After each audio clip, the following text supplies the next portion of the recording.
Bonjour à tous, bienvenue à notre premier Morning Live Stroman Group, l'émission qui réveille ton praticien, ton laboratoire et tes assistantes. Je suis Ludivine Châtelain, je suis la responsable de formation Stroman Group. Stroman Group toujours à vos côtés, notre objectif étant de vous accompagner, vous conseiller et continuer à vous développer.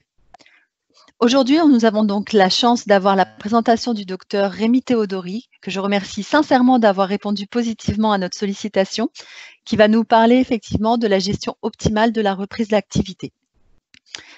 À l'issue de cette présentation, donc comme je vous l'ai dit, il va vous mettre à disposition un outil. Donc n'hésitez pas à nous noter vos coordonnées pour qu'on puisse vous faire le lien en suivant. Demain, nous aurons la chance également, puisque c'est une semaine spéciale reprise, d'avoir l'intervention du docteur Jacques Bessade, donc qui va nous parler de l'hygiène et de l'asepsie à tous les niveaux, donc pour les praticiens, les assistantes, au niveau du patient. Donc c'est demain à 11 h, pour toute la semaine, ce sera à 11 h. Mercredi, nous aurons la présentation d'Hervé Maréchal, laboratoire spécifique pour la gestion d'entreprise, trésorerie, rentabilité, comment préparer effectivement cette reprise. Et puis nous finirons cette semaine jeudi avec Marie-Pierre Ventribou, donc qui s'adressera directement aux assistantes et qui donnera les meilleurs conseils pour la reprise au niveau de la communication, au niveau de la gestion de l'agenda aussi et au niveau bien évidemment des bons gestes à tenir. Je vous souhaite un bon morning live à tous et je vous donne rendez-vous demain également à 11 h. Merci Rémi, donc tu peux commencer. Très bien. Bonjour tout le monde. Alors, un instant, je vais partager mon écran pour vous afficher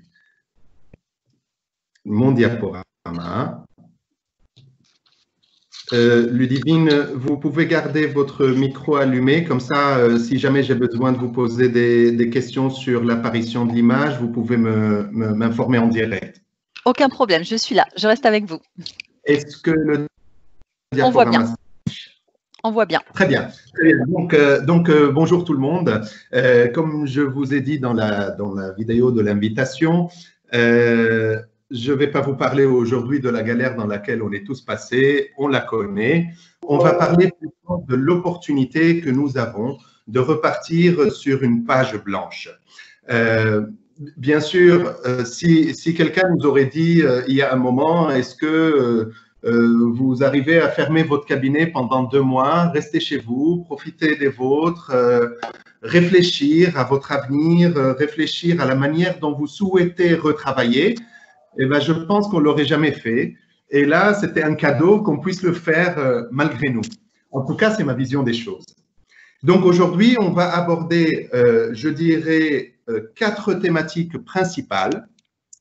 La première thématique, c'est la gestion de l'agenda. Et on va voir ensemble que c'est vraiment le moment pour revoir complètement notre manière de travailler au quotidien.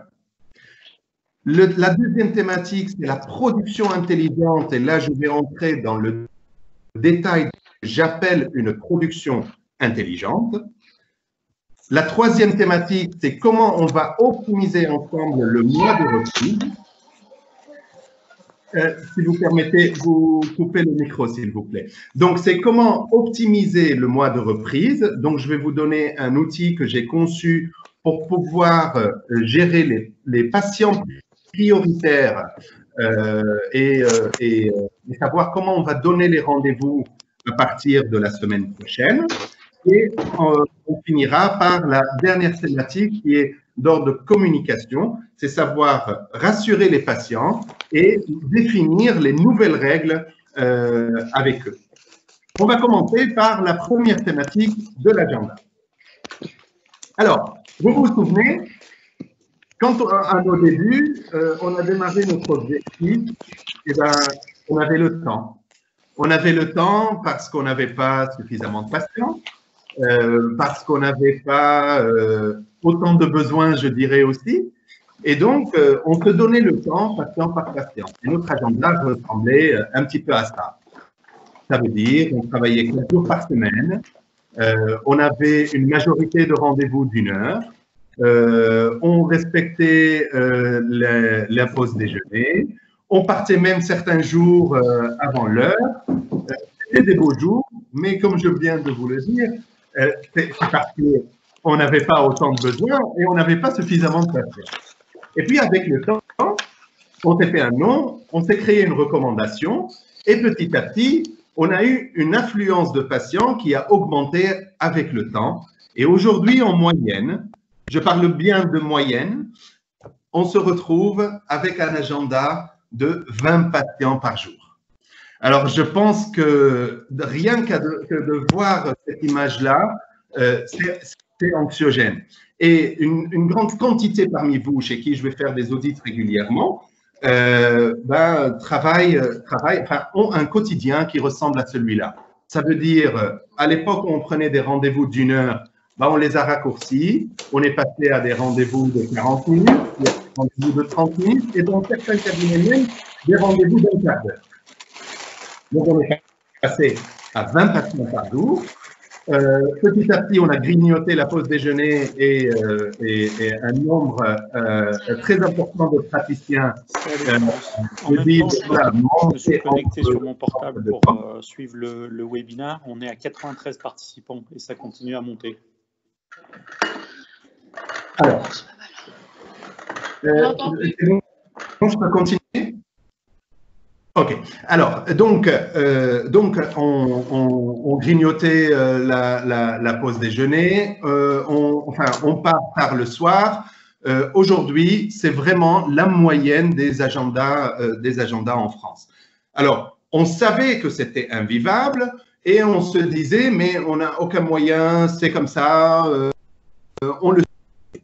Aujourd'hui, c'est l'occasion de se dire, ça ne se reproduira plus, enfin j'espère, de repartir sur une feuille blanche. Donc, comment sortir d'une situation actuelle tout en prenant en compte l'application des mesures qui vont être obligatoires d'ores et déjà.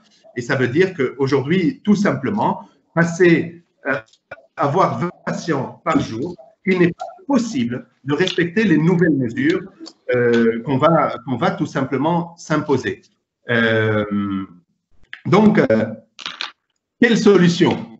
Eh bien, la solution, c'est de passer d'un agenda comme celui-là à un agenda comme celui-là. Non, je plaisante. Parce que si on passe d'un agenda comme cet agenda-là qui est plein à 20 patients par jour, puis on prévoit le temps nécessaire entre les patients. Marche. Comment, pardon? Ouais, ça y est, Oui, et puis après, on passe, on enlève tout simplement un rendez-vous sur 2. En fait, si on commet cette erreur-là, ça va nous baisser notre chiffre d'affaires de 50%. Donc, ce n'est pas une solution. Ceux qui se disaient, je voyais 20 patients par jour, je vais passer à 10 patients par jour sans se poser d'autres questions, c'est mathématique. Vous enlevez la moitié de la productivité, vous réaliserez 50% de moins en chiffre d'affaires. C'est pour ça la solution, elle consiste d'ores et déjà à raisonner comme si on avait 5 métiers différents. Rendez-vous de la réflexion apicale? Non, non. C'est pas avec vous le rendez-vous pour la réflexion? Non, c'est pas avec nous la résection apicale, je suis désolé. C'est comme si on avait 5 métiers différents. 5 métiers différents, c'est parce que jusqu'à maintenant, on se disait, voilà, on a un seul métier, je suis chirurgien dentiste, et donc quand je donne des rendez-vous, je donne des rendez-vous lorsque j'ai de la place. Si j'ai un créneau libre à 9 h, je donne à 9 h, que ce soit pour une consultation, que ce soit pour un soin, que ce soit pour une prothèse, que ce soit pour un implant. On raisonnait par tout simplement le créneau libre. Et c'est la manière qui nous a fait perdre le contrôle de notre agenda. Si vous essayez de me suivre et de raisonner d'ores et déjà comme si vous avez 5 métiers à exercer au quotidien. Le premier métier, c'est le métier de soignant. Qu'est-ce que ça veut dire le métier de soignant? Ça veut dire c'est là où nous avons notre valeur ajoutée, c'est notre savoir-faire. Ça veut dire réaliser tous les traitements nécessaires sur un patient qui a accepté un plan de traitement. Un soignant, je suis désolé, je vais être un petit peu provocateur, ce n'est pas un laveur de dents.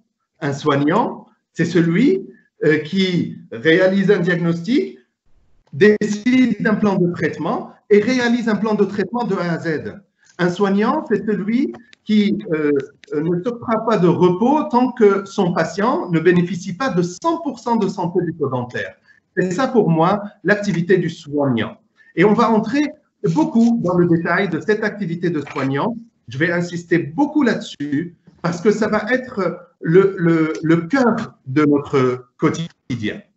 Le deuxième métier, c'est le métier de l'urgentiste. Alors, pourquoi c'est un autre métier?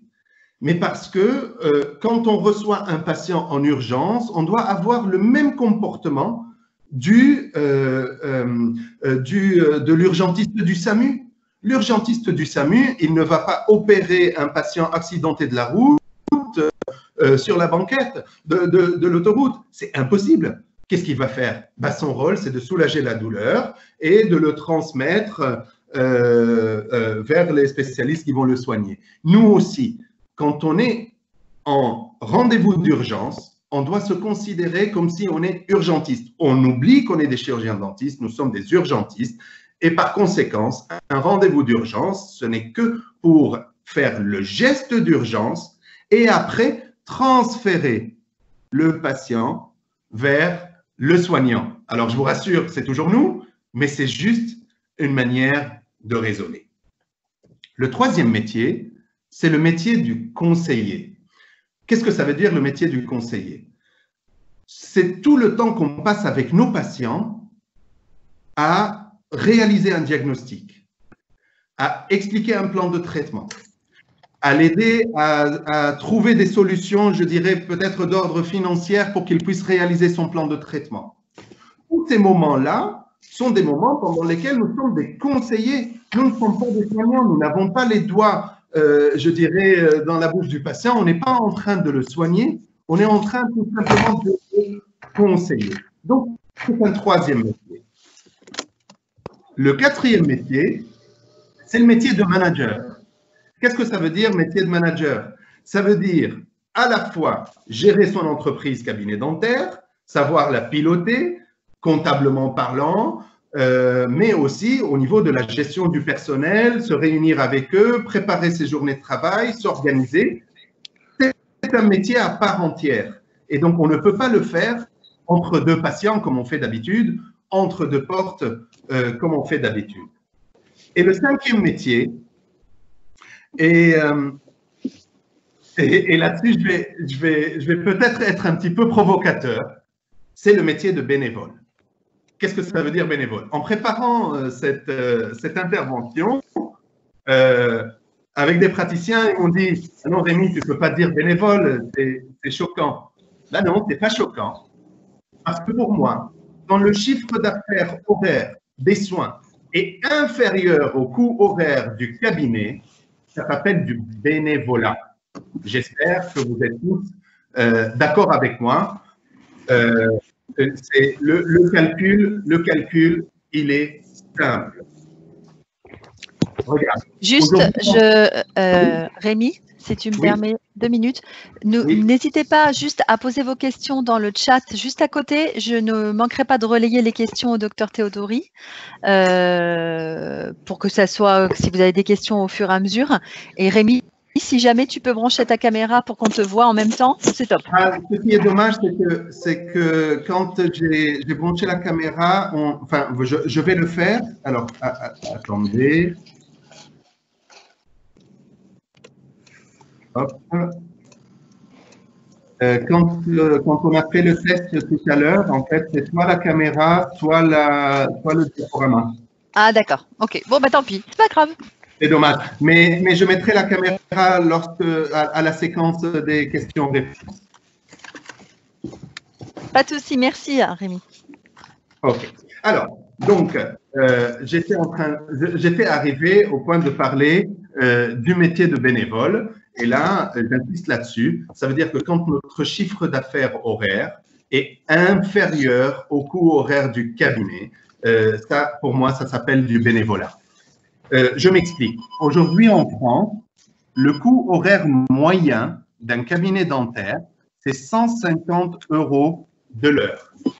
Ça veut dire que c'est ultra facile pour que vous puissiez faire ce calcul-là, parce que quand vous prenez votre chiffre d'affaires de l'année, que vous enlevez votre bénéfice si vous êtes en exercice en nom propre, ou vous enlevez le bénéfice et le salaire si vous êtes en exercice de Telal, vous prenez la somme qui reste de toutes les dépenses et vous la divisez par le nombre d'heures passées au cabinet.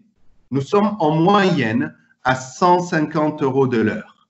Et je dirais peut-être vous qui êtes là aujourd'hui, vous êtes à un coût horaire encore plus élevé. Parce que souvent, les praticiens qui se forment sont des praticiens qui investissent dans la nouvelle technologie et qui ont encore des coûts plus importants que la moyenne, qui peuvent aller jusqu'à 200 voire 300 € de l'heure. Donc, pour expliquer cette partie du métier que j'appelle le bénévolat, si je prends à titre d'exemple l'acte de détartrage pour une quarantaine d'euros qui d'ores et déjà va nous monopoliser peut-être 45 minutes, et ben 45 minutes pour 60 €, ça fait 80 € de l'heure. Ça veut dire que lorsque je réalise cet acte-là, eh ben, le cabinet, mathématiquement, il perd 70 €. C'est pour ça que j'appelle ça du bénévolat. Mais ce n'est pas grave. On va le faire. On va le faire parce que c'est notre vocation. Et il n'est pas question de dire, eh ben, je réalise des actes rentables et je ne réalise pas les actes non rentables. En revanche, je ne dois pas tout mélanger. Vous venez de voir, nous avons 5 métiers. Et ces 5 métiers, on va leur définir des horaires bien spécifiques sur notre semaine et à partir de là, on pourrait avancer sereinement. Quand je suis dans ma vacation d'urgentiste, je ne suis pas soignant. Quand je suis dans ma vacation de conseiller, je ne suis pas manager. Et quand je suis dans ma vacation de bénévole, eh ben, je ne fais pas autre chose, je suis dans ma vacation bénévole. J'espère que tout le monde a compris la métaphore que j'essaye de vous faire passer. Parce que, à mon sens, c'est la clé de la gestion du temps. Si on veut maîtriser notre temps, si on veut contrôler notre agenda, on doit absolument le diviser en plusieurs parties. Et là, déjà, je vous propose de le diviser en 5 parties. Rémi, oui. est-ce que j'ai plusieurs questions juste pour savoir s'il sera possible juste d'envoyer une petite synthèse de ce que tu présentes pour ceux qui ont participé à ta présentation. Bien sûr, bien sûr. Alors, la synthèse, ça veut dire que je vais vous envoyer mon diaporama. Il y a aussi l'enregistrement de la séance et je vais vous envoyer les autres documents que je vais pouvoir aborder aujourd'hui. Un grand merci. Donc, n'hésitez pas à mettre vos adresses mail sur le chat pour qu'on puisse vous faire le relais. Merci. Hop. Est-ce que c'est bon, Ludivine? Est-ce qu'il y a des questions à ce niveau-là sur lesquelles je peux répondre déjà sur ce que je viens d'aborder? Allô? Non, il n'y avait pas de questions spécifiques sur ce thème-là. Justement, je pense que c'est la synthèse qui est réclamée. OK, très bien. Alors, donc, je continue. Là, je vais entrer dans le détail de ce que j'ai appelé notre métier de soignant. Et c'est ce que j'appelle la production intelligente. Et on ne peut pas être plus d'actualité que ça. Aujourd'hui, il est plus possible de travailler comme avant. Aujourd'hui, c'est devenu une obligation de grouper les actes. Grouper les actes parce que plutôt que de voir toutes les 30 minutes un patient et entre les 30 minutes, on va perdre un quart d'heure aussi pour l'application des nouvelles mesures, on va essayer de voir les patients par des rendez-vous longs, voire extrêmement longs. Je vais exagérer peut-être un petit peu aujourd'hui en vous disant prenez un patient toute la matinée et avancez sur le maximum des actes que vous avez à faire. Rien ne nous empêche de prévoir des pauses. Rassurez-vous, un patient ne va pas rester pendant 3 heures la bouche ouverte. Vous non plus, vous n'allez pas rester en concentration pendant 3 heures. Mais si on prévoit une pause de 5 minutes toutes les 55 minutes, ça avancera très bien et ça nous permettra à la fois d'augmenter l'efficacité de notre journée de travail et de réduire aussi les risques de contamination parce qu'on verra moins de monde. Donc là, je vais prendre un cas en exemple. Ce cas en exemple, c'est un patient qui aurait besoin d'une endo, une couronne provisoire, un inlay-corps et une couronne sur une molaire, la 46. Bien sûr, alors il y en a parmi vous qui regardent et qui se disent attends, mais moi je ne fais pas d'inlay-corps depuis très longtemps, je fais plus d'inlay-corps. C'est pas grave, faites des reconstitutions. Ou d'autres qui peuvent me dire attends, là je vois, il est noté sur la première ligne que l'endo de la 46 est 45 minutes. Moi je fais beaucoup plus que ça. Ou bien d'autres qui me disent non mais 45 minutes c'est trop lent. Ce n'est qu'un exemple et qui est vraiment applicable dans n'importe quel type d'acte et n'importe quel type de pratique. Je voudrais juste vous passer un mode de raisonnement. Ce praticien-là, s'il soigne ce patient de la manière dont j'ai abordé ici, en 4 rendez-vous, et vous avez vu, j'ai appliqué des tarifs vraiment sans dépassement d'honoraires et j'ai choisi le tarif vraiment bas des couronnes, comment on appelle ça, le reste à charge modéré. Ben, ce praticien-là, il est en heure du métier de soignant, on va dire, à 278 € de l'heure. Malheureusement, 278 € de l'heure, ce praticien n'ira pas très loin. Il n'aura pas de quoi compenser la perte provoquée par les autres rendez-vous qui sont les rendez-vous de consultation, de détartrage ou de soins opposables. Il n'ira pas très loin. En revanche, ce même praticien, si au lieu de réaliser le traitement que sur la 46, il va pouvoir grouper le traitement de la 46 et de la 26. En se disant, je groupe les mêmes actes dans le même rendez-vous. Par conséquent, ça va créer un gain de temps et ce gain de temps va se répercuter par une augmentation de la rentabilité. Lui qui était à 278, il passe à 382 € de l'heure. Ce n'est pas négligeable, c'est une augmentation de 37%, rien qu'en agissant sur l'organisation.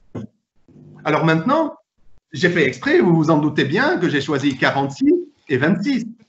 Je vais devancer un petit peu les questions que vous avez souvent. Dites, oui, mais Rémi, ce sont des dents de côté opposé. Comment on fait par rapport à l'anesthésie? Eh bien, comment vous faites quand vous posez des implants?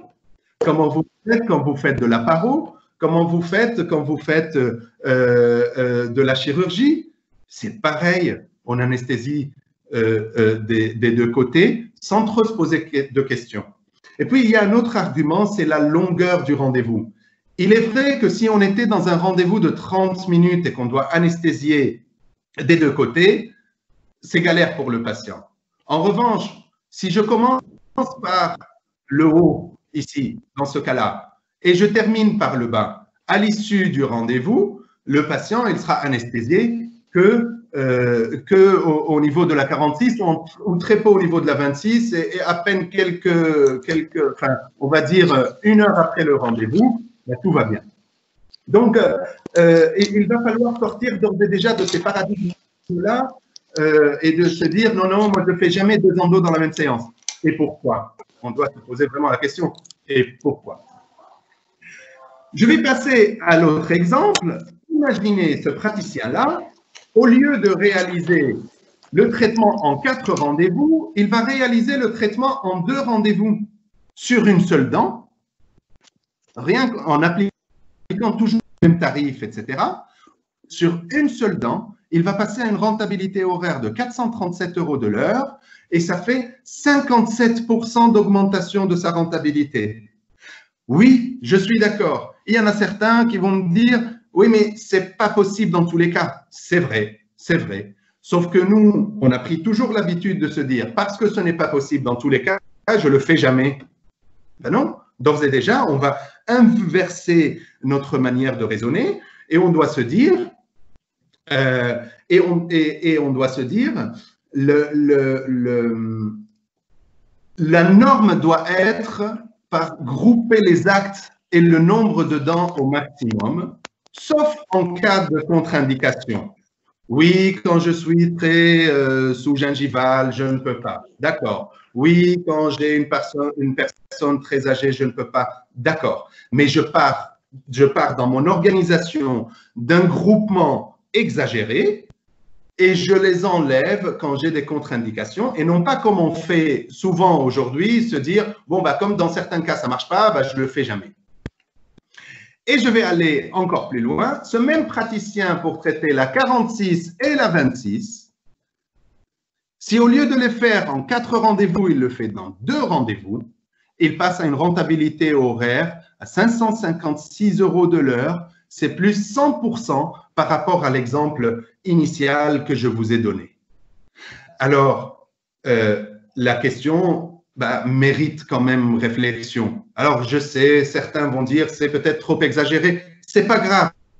Faites l'effort de grouper l'habitude que vous aviez, enfin, si vous aviez l'habitude de soigner sur 6 rendez-vous, essayez de faire en 3, pas en 2, comme dit Rémi, mais essayez de faire en 3. Vous allez créer forcément une augmentation de votre rentabilité. Et aujourd'hui, j'ai envie de vous dire, on n'a plus le choix. On n'a plus le choix pour 2 raisons, parce qu'il faut qu'on réduise le nombre de patients par jour et il faut en même temps qu'on se préoccupe de la question de la rentabilité parce que nos coûts au quotidien vont augmenter. Donc, on n'a plus le choix, on doit se poser cette question-là. Et comme je vous ai dit, les exemples que je vous ai donnés sont applicables quels que soient vos champs de compétences. J'ai fait exprès de prendre un cas qui n'est pas un tarif très élevé pour vous laisser imaginer que si vous appliquiez des tarifs libres dans les zones géographiques où c'est possible, eh ben, ça va être encore plus conséquent. Pour vous laisser imaginer que si vous faites de la reconstitution et de la couronne céramo-céramique, une dentisterie sans métal, eh ben, ça va être encore plus conséquent. Ce que je voulais vous passer comme message là, par ces exemples de production intelligente, c'est ne faites plus comme avant. À partir de maintenant, quand on va donner un rendez-vous au patient, on essaye de tout grouper en 2, maximum 3 rendez-vous, sauf contre-indication, mais pas l'inverse. J'aimerais m'arrêter là. Ludivine, je ne sais pas si vous me suivez, si vous avez d'autres questions, parce que moi, je ne vois pas le chat. Alors, on a une intervention de Alain Orioli, donc qui dit rendez-vous difficilement jouable en 120 minutes. On est entièrement d'accord. Ça dépend des praticiens. Les temps que je vous ai pris sont des temps vraiment moyens. Je vous rassure, il y a des praticiens qui font une endo en 2 heures. Il y a des praticiens qui font cette même endo en 40 minutes. Ça dépend du praticien. Mais ce que je voulais dire au docteur qui a posé la question, à Alain, je pense maintenant, oui. Ce que je voulais dire à Alain, c'est qu'il est normal que si dans l'état actuel des choses, s'il soignait dent par dent, il passait peut-être 1h30 sur une dent.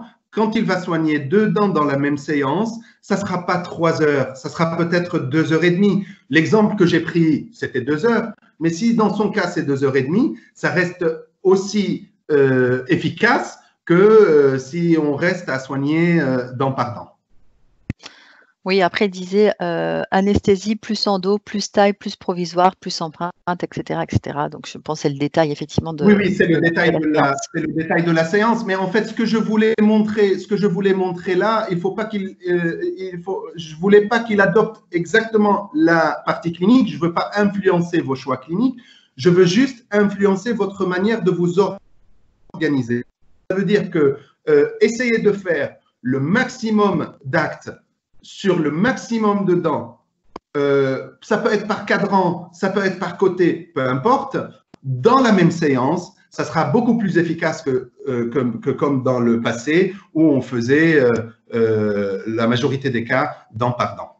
J'espère que j'ai répondu à la question d'Alain. Donc voilà, l'objectif c'est, si ici c'était noté 120 minutes et dans son cas à lui c'est 3 heures, ce n'est pas grave. Ça peut être un rendez-vous de 3 heures, mais en tout cas ça sera beaucoup plus efficace que s'il le fait dent par dent. Alors, tu as une autre question. Comptez-vous dans le temps indiquer la désinfection du fauteuil, changement de blouse, etc. entre deux patients? Non, non, je vais y arriver. En fait, je n'ai pas compté les temps de désinfection pour la simple raison, c'est que je vais vous recommander de matérialiser ce temps-là sur votre agenda, comme on va voir là dans la deuxième partie. Ok, on a juste aussi… Attendez, hein. La sécurité française accepte de faire lisser la couronne le même jour? Point d'interrogation, j'ai un doute. Je pense que oui. Nos amis praticiens qui sont équipés par des systèmes chairside avec une usineuse au sein du cabinet le font depuis longtemps. Alors maintenant, effectivement, si c'est endo inlay corps le même jour, bah, c'est techniquement impossible. Mais par contre, endo et reconstitution le même jour, ça ne pose aucun problème. Et poser la couronne le même jour ne pose aucun problème. La preuve, c'est que tous les praticiens qui sont équipés par un système chairside le font déjà. Donc, on nous dit effectivement que pas de doute, il y a plusieurs praticiens et cabinets apparemment qui le font depuis longtemps. Donc, il n'y a pas de problème au niveau de la Sécu. Également, une remarque de Bocha. Donc, comment gérer les annulations de rendez-vous à la dernière minute? On va en parler. On va y arriver. Alors, je vous avoue, je n'ai pas de solution miracle. Un patient qui a confirmé son rendez-vous, on a fait tout le nécessaire pour qu'il vienne et qu'à la dernière minute, il ne vient pas. Malheureusement, ça, je pense que personne n'a la solution à ça. Mais on va mettre, comme on dit, ceinture et bretelles dans la confirmation du rendez-vous. Vous allez le voir à la fin de la présentation. Pas de souci. Une dernière remarque de Lionel. Comment proposez-vous d'accompagner le patient dans ce changement d'habitude? Le convaincre, le rassurer?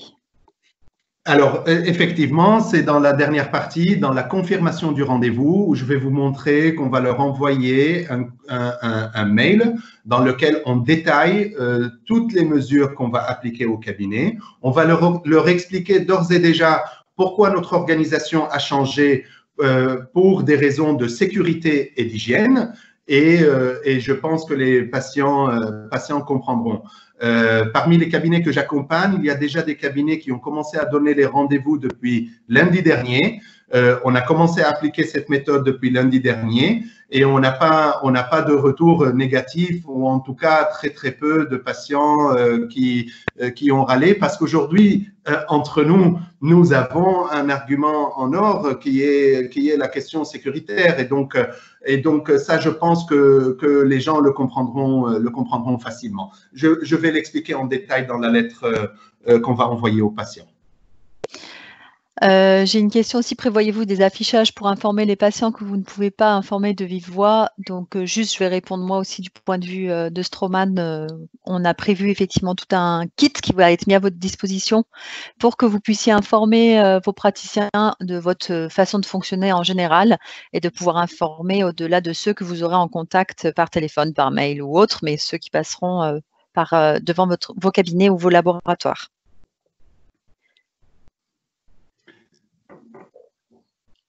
Je te laisse continuer, Rémi. Ok, très bien. Alors, donc, comment on va là maintenant mettre tout ça sur notre agenda du quotidien et surtout, garder un objectif d'avoir des journées plus sereines, moins stressantes que l'agenda du passé. La première chose que je vais vous recommander, c'est que le tout premier créneau d'arrivée le matin, il doit être consacré à l'équipe. On ouvre le cabinet ensemble et on fait un briefing. C'est extrêmement important et ça n'a jamais été autant d'actualité qu'aujourd'hui, parce qu'aujourd'hui, on va décider ensemble qu'est-ce qu'on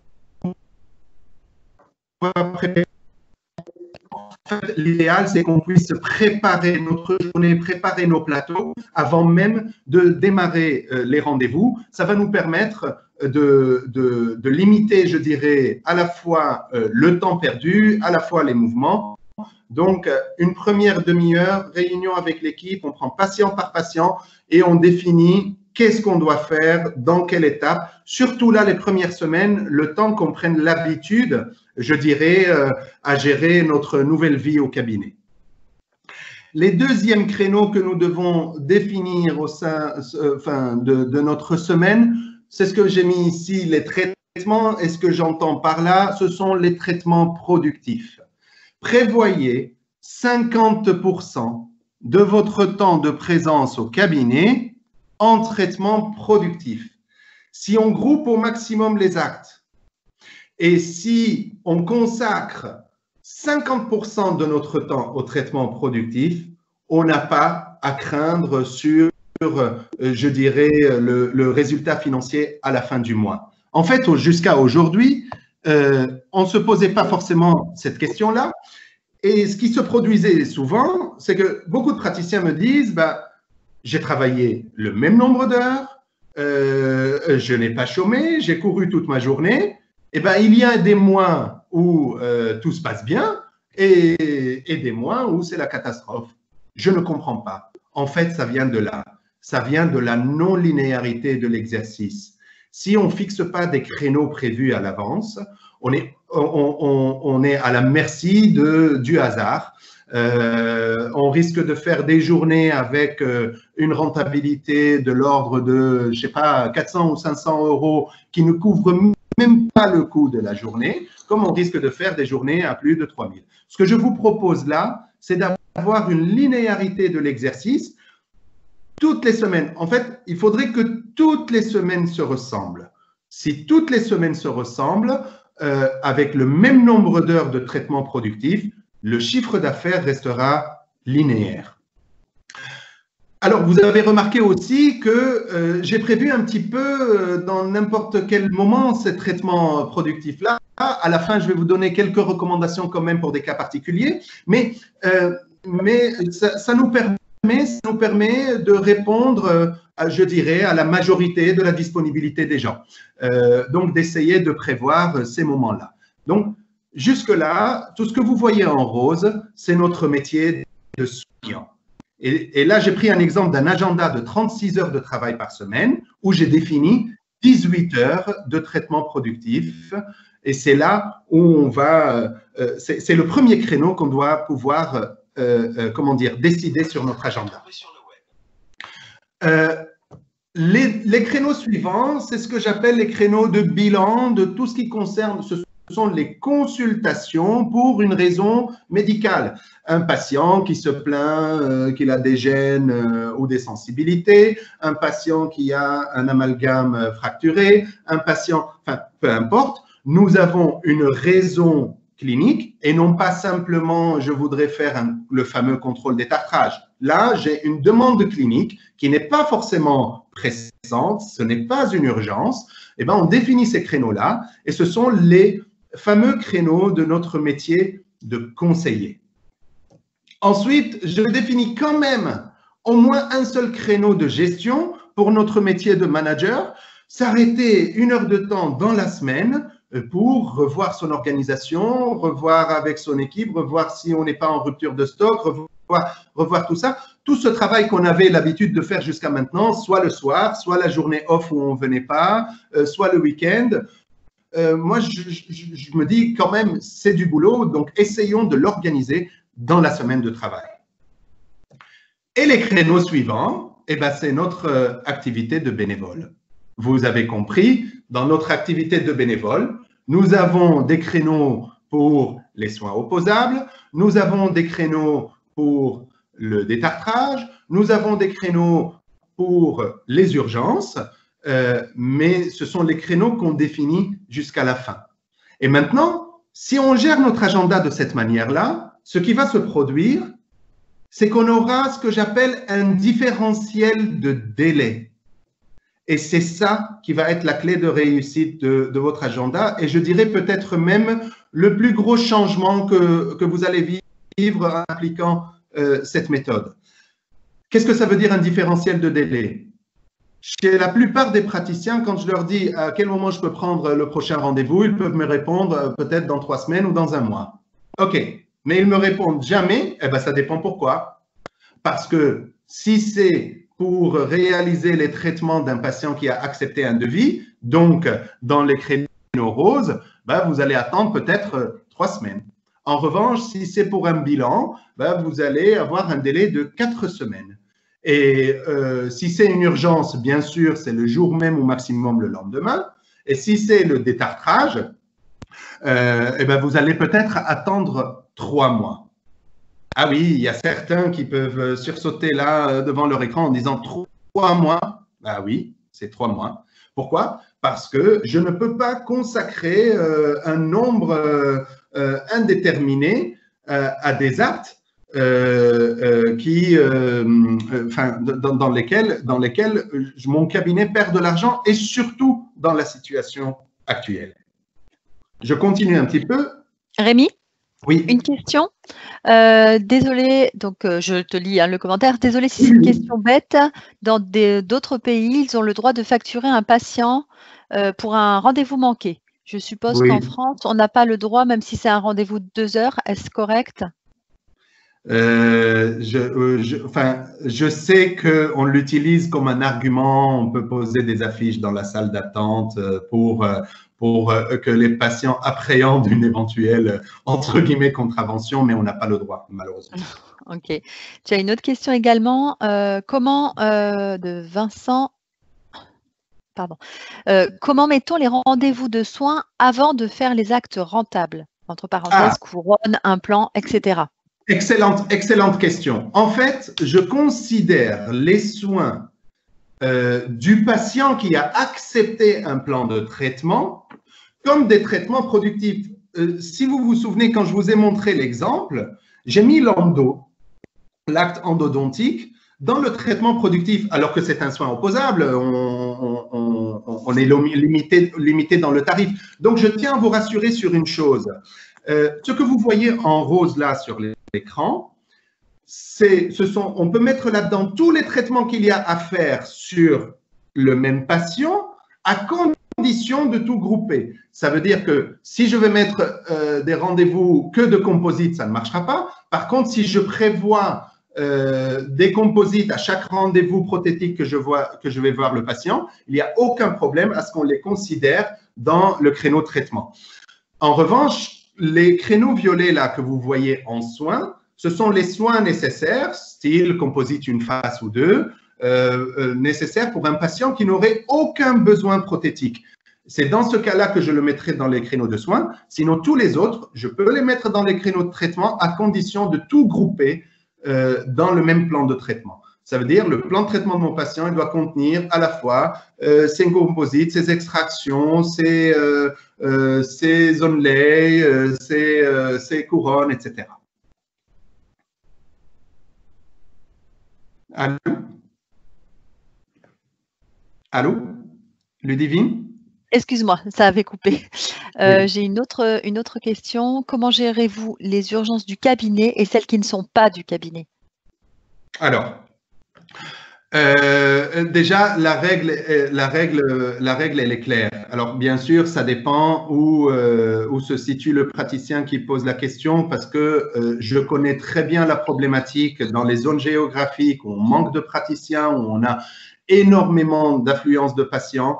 C'est une véritable problématique. Après, dans le code de déontologie, on ne fait pas la part entre nouveaux patients ou anciens patients. Ça veut dire que déontologiquement, on n'a pas le droit de dire à un patient, parce que vous n'êtes jamais venu chez nous, eh ben, même si vous avez une pulpite, je vais vous laisser avec votre pulpite. En même temps, on n'a que 2 mains. Donc moi, j'estime avoir 2 urgences par jour en moyenne. Il y a des régions où il suffit d'avoir une urgence par jour, un créneau d'urgence par jour.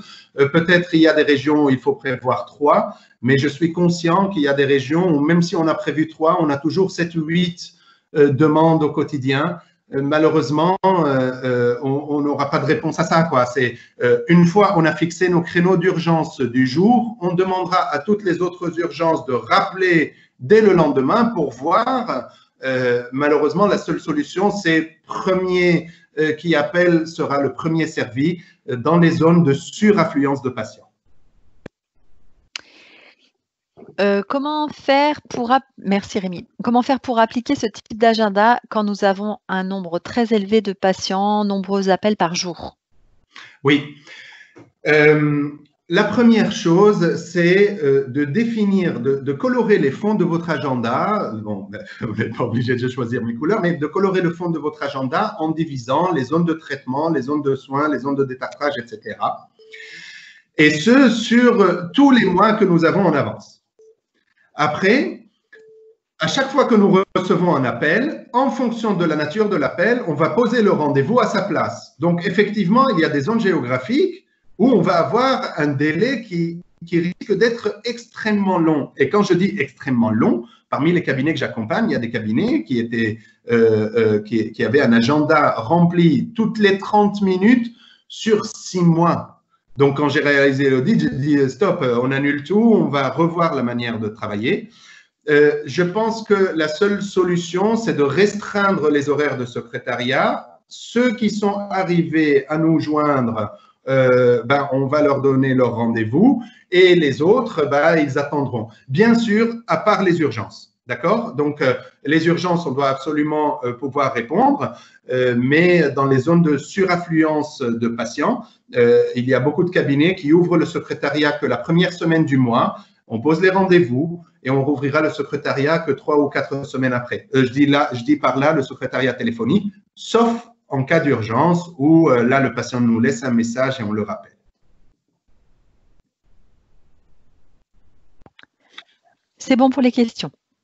Ok, très bien.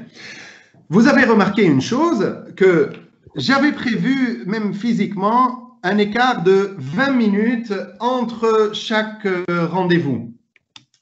Et donc, ça répond à la question du praticien de tout à l'heure qui me disait, est-ce que tu as prévu le temps que nous devons avoir à se changer, à désinfecter, etc., dans les temps de production? J'ai dit non, parce que je prévois physiquement ce temps-là sur l'agenda. Alors, pourquoi 20 minutes? J'ai estimé le maximum. À la lecture des recommandations provisoires du Conseil de l'Ordre, on lit bien que désinfecter, ouvrir les fenêtres pendant un quart d'heure. Donc, le praticien qui n'a qu'un seul fauteuil, il n'a pas le choix, il aura au moins un quart d'heure. Donc, je peux revoir cet agenda au lieu de créer des créneaux de 20 minutes de libre, je peux créer des créneaux d'un quart d'heure de libre et comme ça, je vais gagner même 30 minutes par jour. Donc, il n'y a aucun problème à le faire. Je l'avais fait avant de recevoir les recommandations. Et même au même titre, un praticien qui aurait 2 salles de soins, c'est là où ces 2 salles de soins vont avoir, je dirais, leur véritable intérêt parce qu'on peut tout à fait désinfecter, laisser aérer une salle de soins, accueillir le prochain patient dans l'autre salle de soins. Et là, ce ne serait pas 20 minutes ni un quart d'heure de perdu, ça sera entre 5 et 10 minutes seulement de perdu. Donc, les praticiens qui auraient la possibilité de travailler dans 2 salles de soins, c'est vraiment bienvenu à ce moment-là. OK? Voilà le principe de la gestion de l'agenda et qui, à mon sens, va se traduire par une linéarité de l'exercice, quand même un quotidien qui est beaucoup plus serein et une réalisation d'un chiffre d'affaires qui serait à la hauteur de nos attentes. Maintenant, comment faire? La première chose, c'est que vous devez vous définir vos objectifs. Et ça veut dire que je ne peux pas, c'est pas parce que Rémi a dit le chiffre d'affaires il doit être de 40 000 euros, c'est que ça doit être de 40 000. Ça dépend. Ça dépend. Chacun de vous, il doit définir son objectif en chiffre d'affaires en fonction du coût de son outil de travail, en fonction du bénéfice qu'il souhaite générer. Et donc, on définit ici un chiffre d'affaires. Par exemple, 400 000 euros de chiffre d'affaires annuel. La deuxième étape, c'est qu'on va définir le nombre d'heures hebdomadaires. Moi, j'ai pris un exemple d'un agenda de 36 heures au sein du cabinet. Parmi les praticiens que j'accompagne, il y a des mères de famille qui s'occupent de leurs enfants, qui ne peuvent pas consacrer plus de 30 heures par semaine, ben c'est 30 heures par semaine, voire parfois 25 heures par semaine. Et il y a aussi des praticiens qui souhaitent travailler 50 heures par semaine. Pour moi, c'est un choix personnel, mais une fois on a défini le nombre d'heures par semaine, je veux dire, pour pouvoir définir les créneaux de l'agenda comme on avait vu ensemble, nous devons d'abord définir le nombre d'heures hebdomadaires par semaine.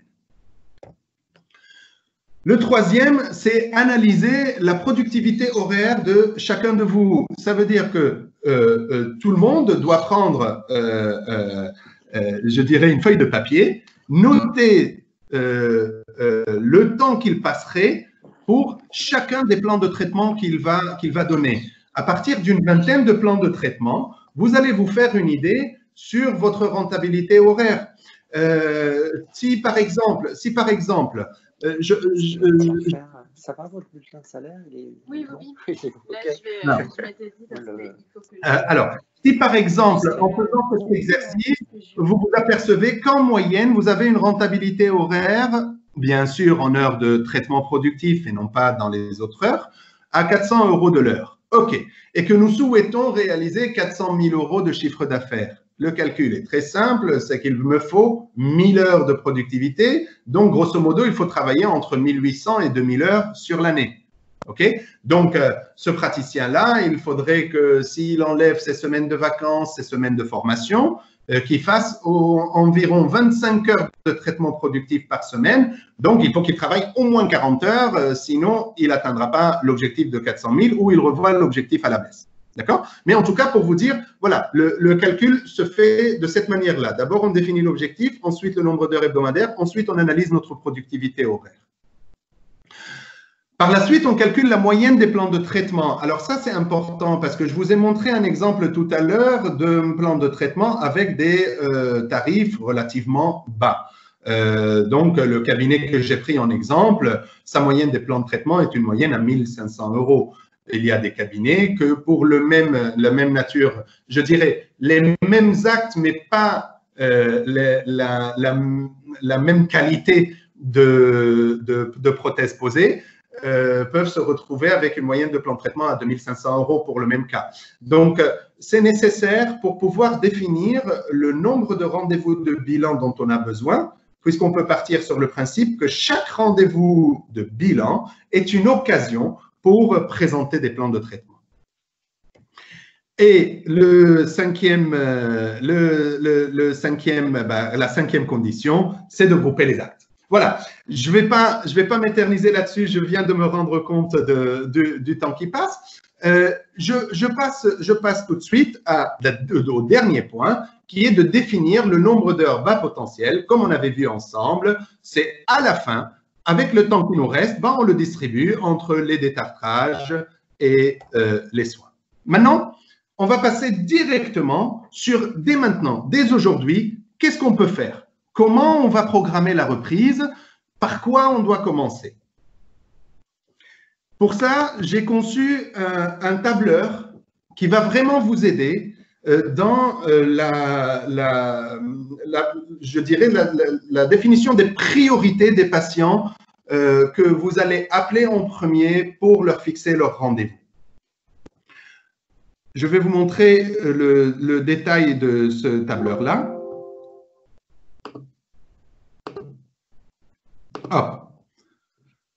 Ludivine, est-ce que mon tableur apparaît sur l'écran? Oui. Ok, très bien. Donc, on remarque que nous avons plusieurs colonnes. Je vous invite à mettre dessus tous les patients que vous aviez sur votre agenda à partir du moment où vous avez arrêté votre activité. Alors, ça va être différent d'un praticien à l'autre, mais je vous invite vraiment à poser dessus tous les patients que vous aviez sur votre agenda. Vous notez le nom du patient à la première colonne. À la deuxième colonne, vous allez noter le type du rendez-vous que vous allez lui donner. Si c'est un rendez-vous de suite de traitement productif, vous allez mettre A. Si c'est une suite de... non, si c'était juste une consultation pour une raison particulière, donc réaliser un diagnostic, vous allez mettre B. Si c'était pour des soins uniquement sans partie prothétique, ni chirurgicale, ni implantaire, vous allez mettre C. Et si c'était uniquement pour un détartrage, vous allez mettre la lettre D. Donc, ça déjà sur le premier raisonnement. Le deuxième, c'est quel est le niveau d'urgence clinique? Entre nous, ce n'est pas parce que c'est un patient A que cliniquement, c'est très urgent. Ça peut être un patient C avec un niveau d'urgence clinique 1, donc du plus urgent au... Enfin, en fait, 1, c'est le plus urgent et 3, c'est le moins urgent. Le détartrage, je pense que souvent, c'est un niveau d'urgence 3. Et puis peut-être le premier patient, il était niveau d'urgence 2 et le deuxième patient était de niveau d'urgence 2. Donc comme ça, pour chaque patient, vous aurez le type de rendez-vous, le niveau d'urgence clinique. Ensuite, quel était le temps total nécessaire en heures à passer sur ce patient-là pour finir son traitement? Peut-être ce patient-là, il nous restait 2 heures de travail. Alors ça peut être un rendez-vous d'1h30 et un rendez-vous de 30 minutes. Mettez ici 2 heures. Ça veut dire qu'après, dans observation, vous allez mettre en 2 rendez-vous. Mais mettez 2 heures pour savoir quelle est la quantité de travail vraiment réelle qu'il nous reste à réaliser sur ce patient-là. J'attire votre attention. Les 2 heures, vous les mettez comme si on n'avait pas de perte de temps entre 2 rendez-vous parce que la perte de temps, on va la prévoir physiquement sur l'agenda. Donc, ne vous préoccupez pas de ça.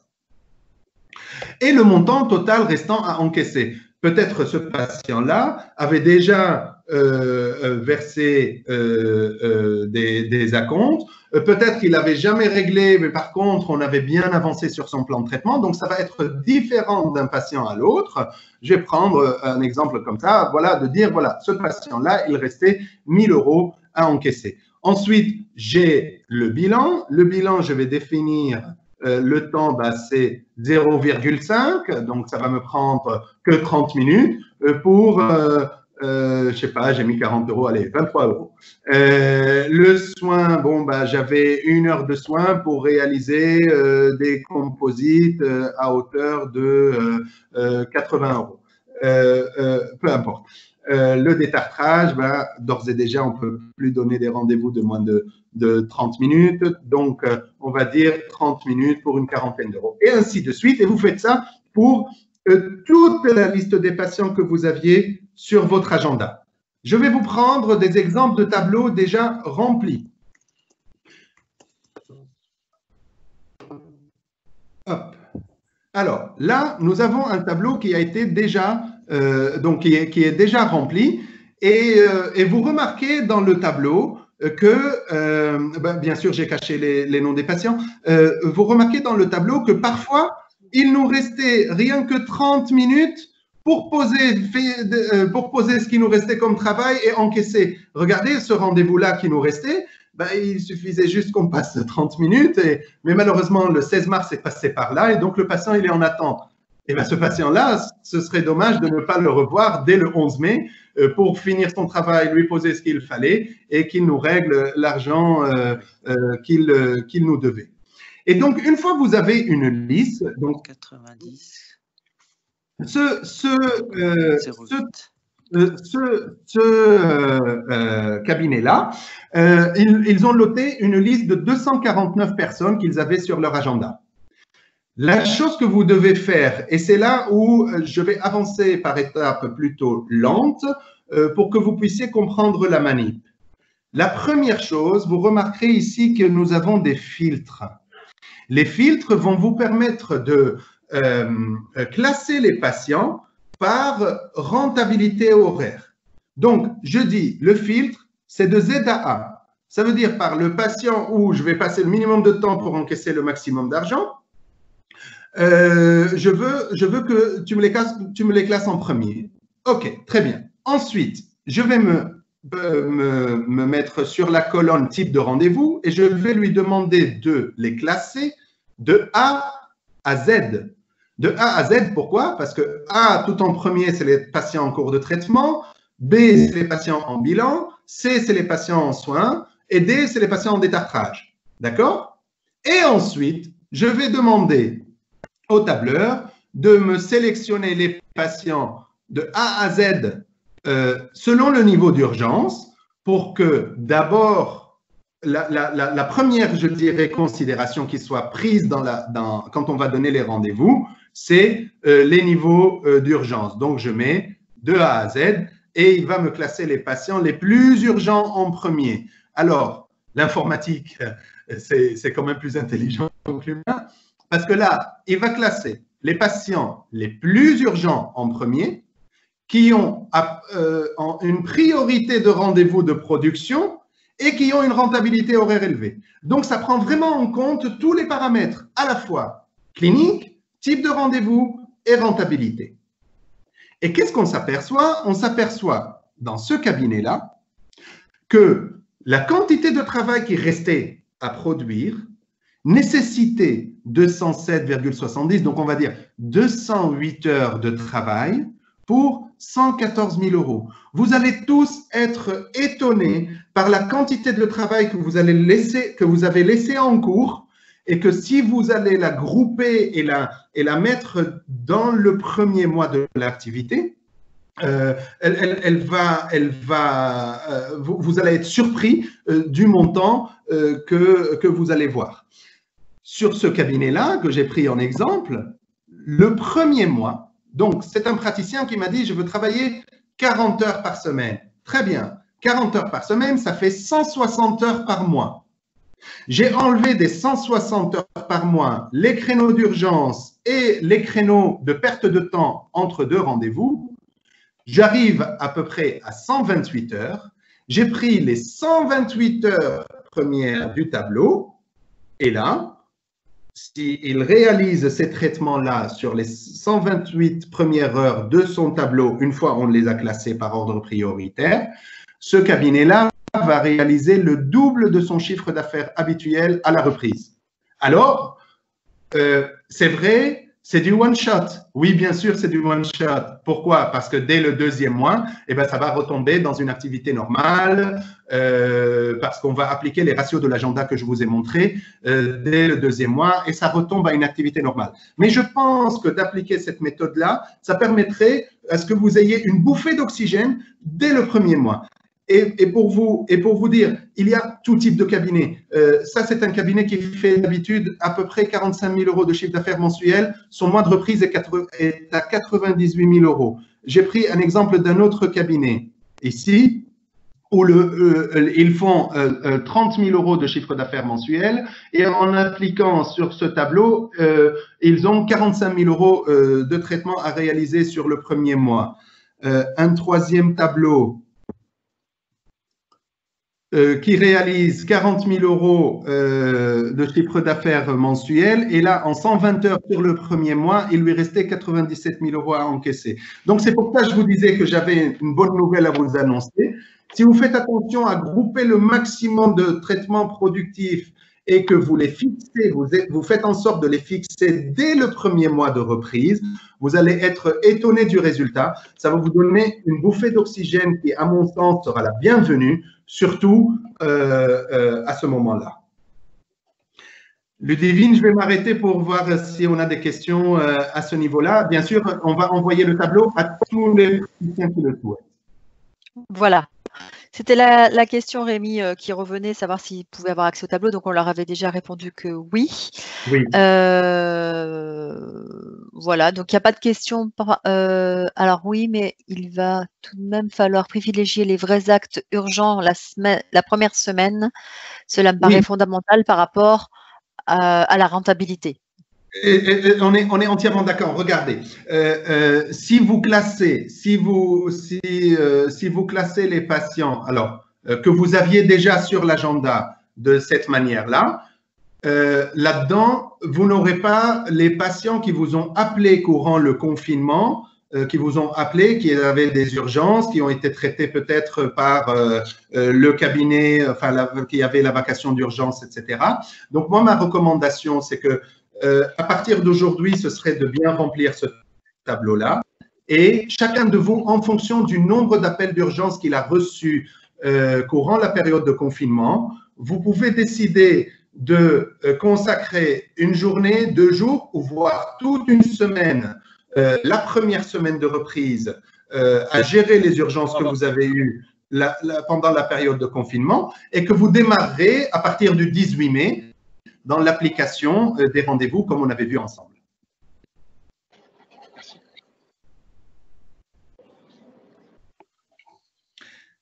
Est-ce qu'il y a d'autres questions, Ludivine? Oui, ok pour moi.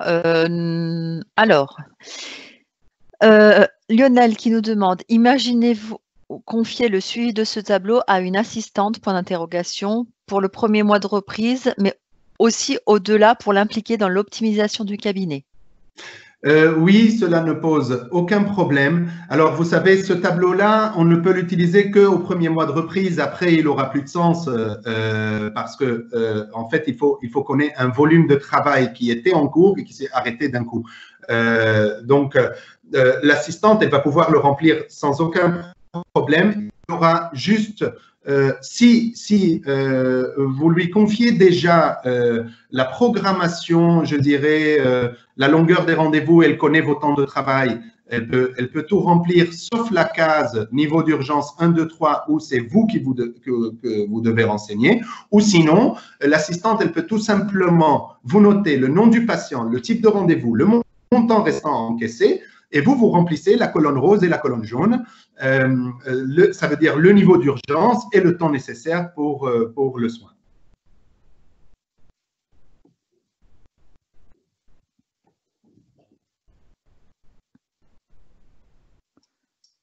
Super, merci Rémi. Est-ce qu'il y a d'autres questions? Pour le moment, pas d'autres questions. Ok. Je vais passer à la dernière recommandation concernant aujourd'hui. Je m'excuse de ce petit retard, je me suis un petit peu emporté.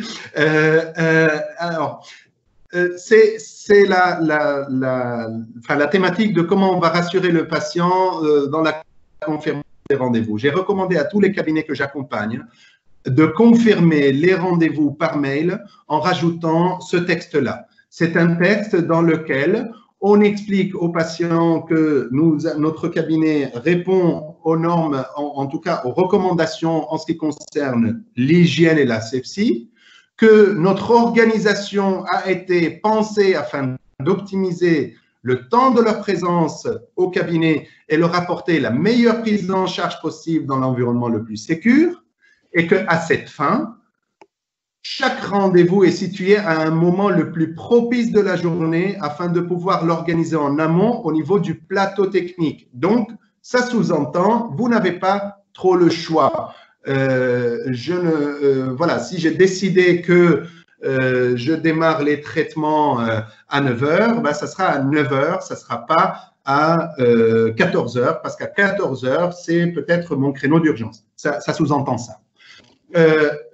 Nous évitons que les patients se croisent au sein du local pour écarter tout risque de contamination. Une attention particulière à la désinfection de la salle de soins entre chaque patient dans les objectifs de vous apporter les soins les plus sécurs. Un lavage des mains ainsi qu'un bain de bouche vous seront demandés avant chaque intervention. Et pour que cela fonctionne au mieux, on attend de votre part un respect de vos rendez-vous. Ainsi, rendez-vous décommandé devra l'être au moins 48 heures à l'avance. Nous ne pourrons plus nous permettre de vous recevoir au-delà de 2 rendez-vous manqués ou de retard répétitif. Et le respect mutuel des horaires. Et c'est bien de mettre mutuel parce que nous, on doit faire aussi l'effort de ne pas être en retard, fait également partie de la qualité de votre prise en charge et de la garantie de votre sécurité.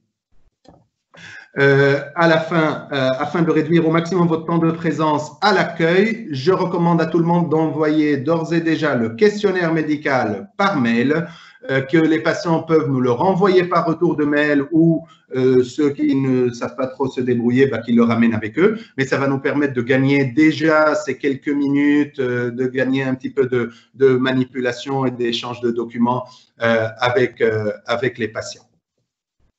Et donc, voilà, dans l'attente, vous veuillez agréer nos cordiales salutations, etc. Enfin, ce que je voulais vous dire, c'est vous devez toujours garder l'esprit positif.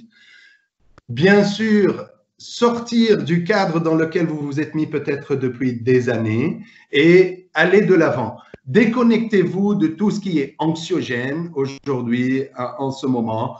On parle tous des pénuries, de tout ce que… Enfin, ok, je sais, ça va finir par se régler cette histoire. Donc, c'est pas parce que j'ai angoissé que ça va se régler. Donc, concentrez-vous, c'est la dernière semaine, concentrez-vous sur votre reprise, concentrez-vous sur votre manière dont vous allez revoir votre quotidien. Allez de l'avant et ne regardez pas trop en arrière, ne regardez pas les couacs qu'il y a eu, ça ne nous sert à rien. Voilà, et je tiens à vous remercier pour votre attention. J'espère que ça a été bénéfique pour vous, que je n'étais pas trop long, et bien sûr, je reste encore quelques temps si vous avez encore des questions. Je vous ai mis le mail de Morning Live Stroman pour que vous puissiez, ceux qui ne l'ont pas fait, envoyer votre nom et votre adresse mail sur laquelle vous voulez qu'on vous envoie le diaporama, le tableau Excel de reprise de l'activité, ainsi que la lettre à envoyer aux patients. Merci beaucoup. J'attends les questions. Merci. Ouais, merci beaucoup Rémi. En tout cas, super présentation. Il y a beaucoup de remerciements sur le chat.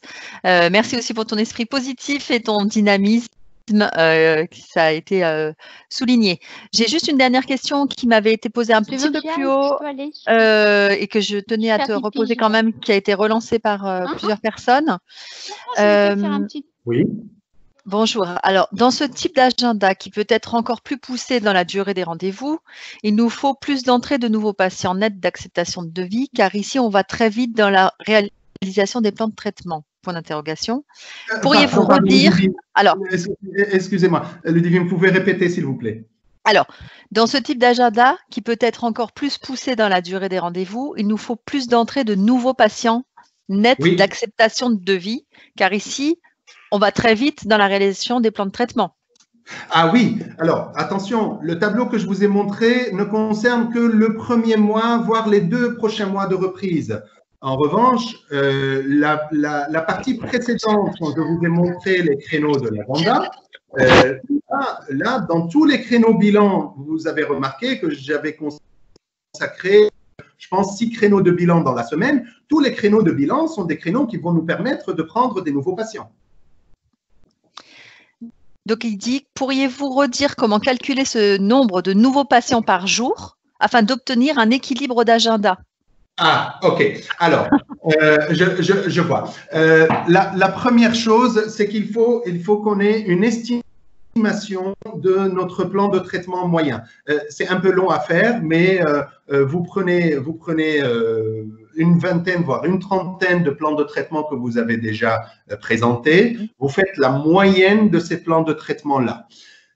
On va dire, voilà, en moyenne, les plans de traitement, tout confondu, que ce soit des plans de traitement unitaires ou des plans de traitement globaux, nous sommes à une moyenne de 2 000 € par plan de traitement. Très bien. La deuxième chose, c'est qu'on va essayer de calculer au moins sur 3 mois quel était notre taux d'acceptation. Est-ce qu'on avait seulement 1 patient sur 2 qui acceptait nos plans de traitement? Est-ce que c'était 8 patients sur 10 qui acceptaient nos plans de traitement? Ça va nous permettre de savoir que si j'ai… je vais prendre le pire. Si j'ai 50% de taux d'acceptation de mes plans de traitement et ma moyenne de plan de traitement est à 2000, ça veut dire qu'à chaque fois que je vais présenter 2000, j'aurai que 1000 d'acceptés. Et ça veut dire qu'il faut que je présente au moins 2 fois 2000 dans ma journée pour que je puisse avoir 2000 d'acceptés. Bon, ça c'est le cas un peu exagéré, hein, des taux d'acceptation assez bas, mais voilà le principe de calcul. Je m'excuse, c'est un petit peu compliqué en un minimum de temps, mais le principe c'est ça, c'est savoir quelle est la moyenne de ces plans de traitement, quel est son taux d'acceptation, Et par conséquent, on peut définir le nombre de bilans, ça veut dire le nombre d'occasions